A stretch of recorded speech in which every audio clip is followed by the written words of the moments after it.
நான், பாரதிராஜா, அண்ணா பாஸ்கர், இளையராஜா 4 பேரும் ரொம்ப ஜாலியாக சாப்பிட்டோம். சாப்பிட்டா கடைசியில் பார்த்தா கையில் காசு இல்லை. அப்புறம் பாரதிராஜாவை அங்கே நிற்க வச்சு மாவாட்டுறதுக்கெல்லாம் இது பண்ணி, சரி திடீர்னு கை கழுவிட்டு வரேன்னு சொல்லிட்டு போயிட்டார். 10 நிமிஷம் ஆச்சு, அரை மணி நேரம் ஆச்சு, ஆளை காணும். வேறு ஏதாவது வேணுமான்னு பேரர் கேட்குறான். ஸ்டைலாக இல்லை அண்ணன் டாய்லெட்டுக்கு போயிருக்காரு வருவார் அப்படின்னு சொல்லிட்டு அங்கேருந்து வெளியே எப்படி போகிறது? வடக்கு தெரு வண்ணக்கிளே பக்கம் வர செக்கச்ச இசை பயணத்தில் உங்கள் மனசை புண்படுத்திய நிகழ்ச்சிகள் நிறைய இருக்கலாம். அந்த மாதிரி ஏதாவது ஒரு எனக்கு நான் எப்பவுமே புண்படுற ஆள் கிடையாது. என்ன யார் மனசை பாதிச்சு எப்பவும் சந்தோஷமான ஆள் இல்லை. நீதான் தெரியும் தெரியும் இருந்தாலும் உங்களையும் கஷ்டப்படுத்திய நிலைமை ஏதாவது? ஒரு நாள் ரொம்ப இப்போ ஃபீல் பண்ண அப்போ ஃபீல் பண்ணது மட்டும் சொல்லணும். வேணாம், இப்போ நான் தாங்க முடியாது. என்னாச்சுன்னாமா, ஹோட்டலுக்கு சாப்பிட போகிறேன். ஹோட்டலுக்கு சாப்பிட போனால் காரம் அதிகமாகிடுச்சு. காசு இல்லை, கையில் காசு இல்லை. உங்களை பார்த்த உடனே ஃப்ரீயாக தான் சாப்பாடு வச்சுருப்பேன். இல்லை, அப்போ சான்ஸ் இல்லாத நேரத்தில். நிஜமாவா சொல்கிறீங்க? சாரி நிஜமா. நான், பாரதிராஜா, அண்ணா பாஸ்கர், இளையராஜா 4 பேரும் சஃபேத் தேட்டரில் ஒரு படம் பார்க்குறதுக்கு பாஸை கொடுக்குறதுக்காக அங்கே மருதுன்னு சொல்லியும் கலா ஆர்ட்ஸ் வீரன் 2 பேரும் ஒர்க் பண்ணிட்டு இருந்தாங்க, ஆர்டிஸ்ட்டு. சரி, அவங்க வந்து பாஸ் கொடுத்து படம் பார்க்குறதுக்கு கூப்பிட்டாங்க. பைபிள் அப்படிங்கிற படம் பார்க்குறதுக்கு பாஸ் கொடுத்து கூப்பிட்டாங்க. அப்போ வந்து எங்கள் அண்ணன் பாஸ்கர் தான் கேஷியர்.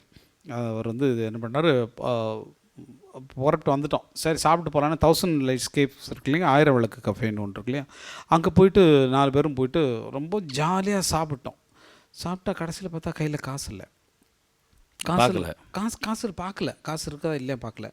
அப்புறம் பாரதிராஜாவை அங்கே நிற்க வச்சு மாவாட்டுறதுக்கெல்லாம் இது பண்ணி இவங்களாம் இருந்து, அதுக்கப்புறம் நான் போயிட்டு இவர் வாட்செல்லாம் கழட்டி கொடுக்குறாரு. இந்த மாதிரிலாம் ஆச்சு. அது ரொம்ப சோகமான சமாச்சாரம். வாட்சு கைட்டு அப்போவே கொடுத்துருக்கலாமே. ஆமாம், அப்போ கொடுத்தாங்க. அந்த வாட்சை வந்து திருப்பி கொடுத்தாங்க. இதெல்லாம் நீங்கள் சாப்பிட்டதுக்கு உருப்படியாது அப்படின்னு சொல்லி வாட்சை கூட திருப்பி கொடுத்துட்டாங்க. அந்த மாதிரி ஒரு சோகமான சம்பவம். எனக்கு ஒரு சோகமான சம்பவம் நடந்தது. இப்போ இந்த ஷோவா? இல்லை இது அதே மாதிரி ஒரு பெரிய ரைட்டர், பாடலாசிரியர், அவர் கூட ஹோட்டலுக்கு கூப்பிட்டார். போய் நல்ல ஃபஸ்ட் கிளாஸாக பிரியாணி எல்லாம் வாங்கி கொடுத்தாரு. ரொம்ப சந்தோஷமாக இருந்தது அன்றைக்கி. சரி, பாடலாசிரியர் நம்ம மேலே ரொம்ப பாசமாக கூப்பிட்டு வந்தார். சோகமாக தான் இருக்குமா? 4 ஸ்டார் ஹோட்டல் பார்த்ததே இல்லை அப்போ எல்லாம். நான் சக்கரவர்த்தி அண்ணங்கிட்ட ஒர்க் பண்ணுறதுக்கு முன்னாடி. சரி திடீர்னு கை கழுவிட்டு வரேன்னு சொல்லிட்டு போயிட்டார். 10 நிமிஷம் ஆச்சு, அரை மணி நேரம் ஆச்சு, ஆளை காணும். வேறு ஏதாவது வேணுமான்னு பேரர் கேட்குறான். ஸ்டைலாக இல்லை அண்ணன் டாய்லெட்டுக்கு போயிருக்காரு வருவார் அப்படின்னு சொல்லிட்டு அங்கேருந்து வெளியே எப்படி போகிறது? ஒரு 1 ஹவருக்கு அப்புறம் அந்த ஓனர்கிட்ட போயிட்டு அழுதுட்டேன். சார் கூட்டு பாடலாசிரியர் பெரியவர் கூப்பிட்டு வந்தார், அவரை நம்பி நான் வந்தேன்.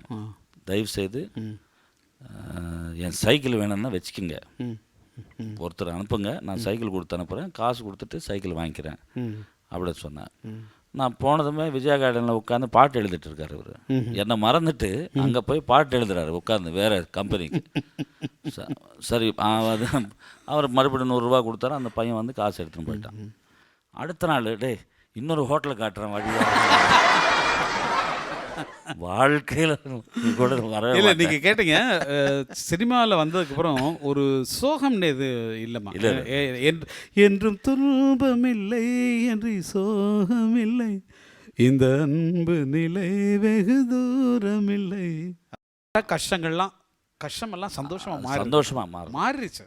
சினிமான்றது இந்த 68 வயசில் உங்களுக்கு சொல்லு நீங்க பாவம் ஆசைப்படுற என்ன வேணா சொல்லுங்க. சொல்லுடா, பாடகரா எப்படி வாய்ப்பு கிடைச்சது? காமெடி அதெல்லாம். அதே சிரிச்சுட்டு கேட்குறேன். இல்ல ஒரு பாடம் இல்ல அதாவது உங்க படத்துக்கு நீங்களே பாட ஆரம்பிச்சிங்களா? இல்ல அண்ணன் பாட சொன்னாரா? அண்ணன் தான். அதுல பெரிய ஒரு காமெடி என்னன்னு சொன்னா, என் குரல் நல்லா இருக்கு அப்படின்னு சொல்லி கொண்டு போய் இளையராஜா என்னை கையை பிடித்து கொண்டு போய் அவருடைய குரு டிவி இவர் இருக்கார் கோபாலகிருஷ்ணன், டிவி கோபாலகிருஷ்ணன் சார் இருக்கார்ல, அவர்கிட்ட கொண்டு போய் ஃபஸ்ட்டு பூஜை பண்ணி கிளாசிக்கல் மியூசிக் ஆரம்பித்து வச்சதே இளையராஜா தான். எனக்கு என் வாய்ஸ் நல்லா இருக்கு. ஆமாம், அதாவது மியூசிக் டைரக்டர் ஆன பிறகு, மியூசிக் டைரக்டர் ஆனதுக்கப்புறம் என்னுடைய வாய்ஸ் நல்லாயிருக்கு, என்னுடைய பாடல்கள் நானும் படத்தில் பாடணுங்கிறதுக்காக என் வாய்ஸை கரெக்ட் பண்ணுறதுக்காக டிவிஜி அவங்கள்ட்ட கூப்பிட்டு போய் என்னை சேர்த்து விட்டதே இளையராஜா தான். அதுக்கப்புறம் நிறைய பாட்டுகள் நீ ஏன் நம்ப மாட்டேன் அந்த மாதிரி மெலடி சாங். ஆனால் ஏதோ தற்காலிகமாக அது வந்து நல்ல வேளை அது பாப்புலர் ஆகல. பல சாங் ஒரு சாங் தெக்கு தெரு மச்சானே பக்கம் வர வெக்கம் தடுக்குது என்னமோ பண்ணுதே சின்ன வயசு வடக்கு தெரு வண்ணக்கிளி பக்கம் வர செக்கச்ச வந்தவ நீதானா என்னமோ பண்ணுதே கன்னி வயசு. இப்படி ஒரு பாட்டு.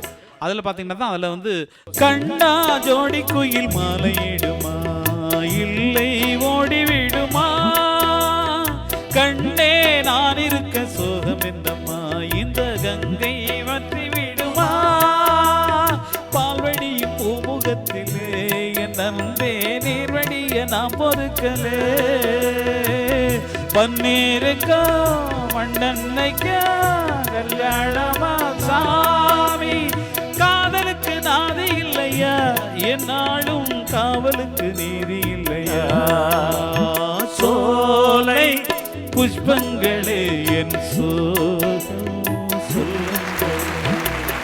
அப்படி சோக பாட்டில் பாடணும் இன்னைக்கு வரைக்கும். அது ரொம்ப எனக்கு பெருமையான சமாச்சாரம். என்னென்னா பொம்மை அப்படின்னு சொல்லி ஒரு அந்த காலத்தில் ஒரு சினிமா பத்திரிக்கை ஒன்று வந்துட்டு இருந்தது. அதில் முழு பக்கத்தில் வந்து பி. சுசீல் நம்ம படம் தம்பூராவை வச்சு ஒரு படம் ஒன்று போட்டிருந்தாங்க. அப்போ அந்த படத்தை கிழித்து எங்கள் ஊரில் வில்லேஜில் நாங்கள் சினிமாக்கே சம்மந்தப்படாத போது அந்த சுசீலாமா படத்தை எடுத்து ஃபோட்டோ ஃப்ரேம் பண்ணி ஃபஸ்ட்டு ப்ளேபேக் சிங்கர்னு மாட்டப்பட்ட படம் எங்கள் வீட்டில் பி. சுசீலாமா அவங்க படம் தான். அவங்களுடைய பாட்டுகளை ரொம்ப பிடிக்கும். இளையராஜா எல்லாருக்கும் ரொம்ப பிடித்தமான ஒரு குரல் அவங்க குரல்.